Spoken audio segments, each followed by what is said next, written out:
Hello, Wilfur here, and welcome to this Ymir video. In this video, I'll explain climates, the pros and cons about them, which kind of crops you can grow in them, and what animals is rangeable in them.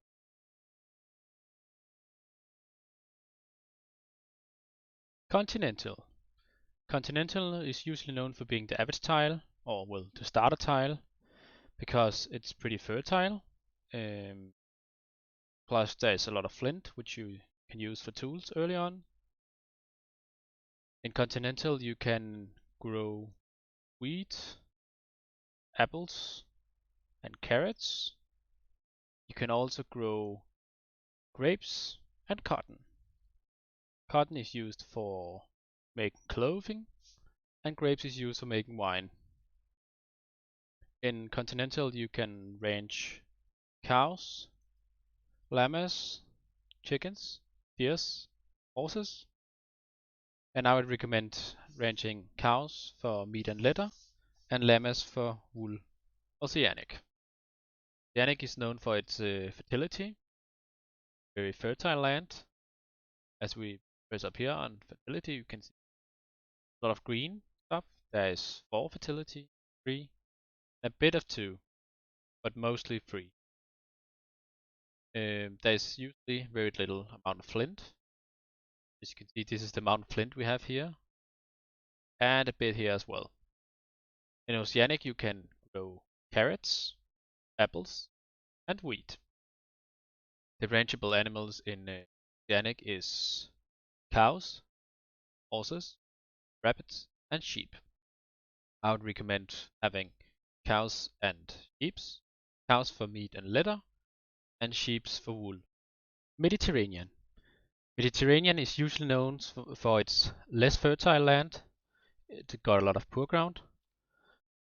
It got limestone, which is used for late game resources. If you're lucky to have a river or something flowing through your tile, your land will be more fertile. In Mediterranean, you can grow figs, tomatoes, wheat. You can also grow flax, grapes, olives, and if you're really lucky, you can find a luxury resource called truffles. In Mediterranean, you can range chickens, cows, deers, goats, and horses. I would recommend ranching cows, and then perhaps horses for horse training later in the game. Nordic. Nordic is usually known for its less fertile land, but if you have a river or a lake, you will have a lot of fertile land. For example, as you can see, I have this huge lake in the middle, which means I have tons of fertility in this area. In Nordic, you can also find swarms. The swarms is unique because there's a chance for them to have peat in them. Peat can be dug up and be used as charcoal. In Nordic, you can grow potatoes and apples, and because you can only grow those two, your population have a passive health bonus plus 10, which is really good for them. In Nordic, you can range cows, deers, horses, rabbits, and sheep. You can also find and capture wild mammoths, which can be used for an insanely good late game unit. I recommend you to range cows for meat and leather, and sheep for wool.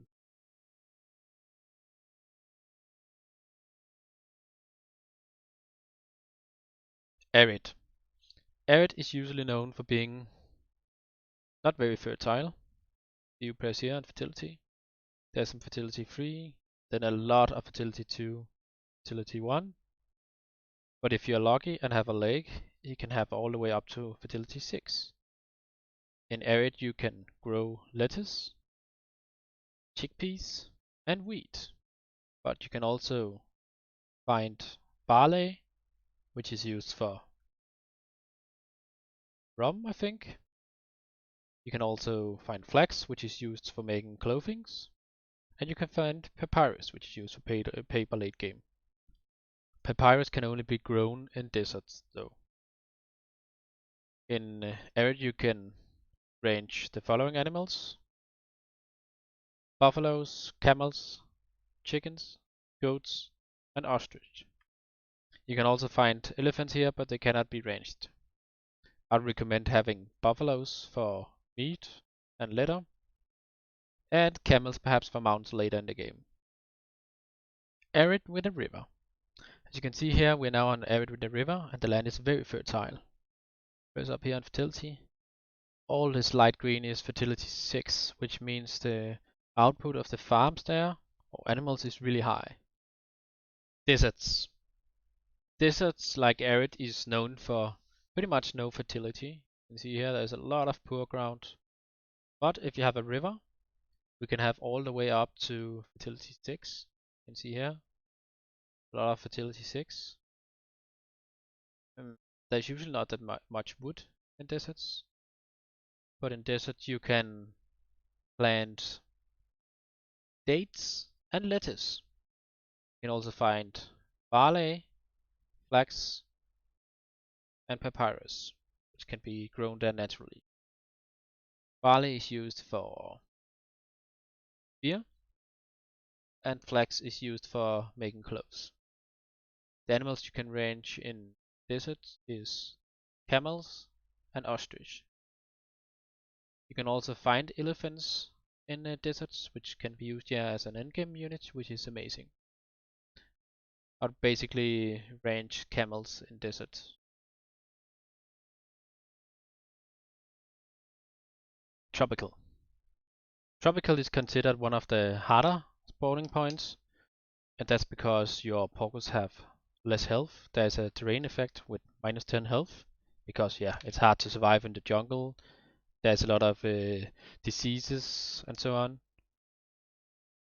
In jungles, it's usually known for a lot of trees or forest. It's really dense.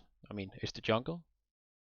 You can grow the following crops in jungles: bananas, beans, corn, rice, and if you're lucky, you can find sugarcane. The animals you can range in jungle is buffaloes, capybaras, chickens, and llamas. I would recommend ranging buffaloes because they're basically jungle's cows, so they give the highest amount of litter and meat. You can also find elephants in the jungle